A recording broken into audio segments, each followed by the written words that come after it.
जमात इस्लामी जे ज़िले रहनुमा ठुल जी सियासी समाजी शख्सियत इमदादुल्लाह बिजाणी जे पुट हजरेर शफ़क़त अली बिजाणी जे भाइटे सलीमुल्लाह बिजाणी जी शादी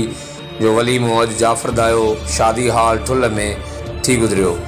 जंहिंमें चीफ सरदार मीर आबिद ख़ान सुदराणी, MP कंदकोट सरदार मीर महबूब अली ख़ान बिजाणी, सरदार ज़ादा मीर ज़रियाब अली ख़ान बिजाणी, डॉक्टर सोराब ख़ान सरकी MP ठुल, सरदार मोहम्मद सलाह ख़ान गोलो, सरदार ज़ादा ज़ुहैब ख़ान सरकी, सरदार अब्दुल रब ख़ान पिताफ़ी, नज़ीर अहमद ख़ान लिगारी, साईं शाह मोहम्मद शाह, बाबू अब्दुल कादिर ख़ान बुर्डो, मीर इकबाल अहमद ख़ान बिजरानी, डॉक्टर नबीर नो बुलेदी, TM बिजरानी, जावेद उस्मान बिजरानी,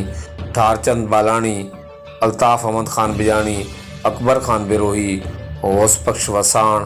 तारिक लिगारी, अब्दुल कदूस मेमन, नूर अहमद खोसो, अबू आला खोसो, अलीबख्श कड़वल,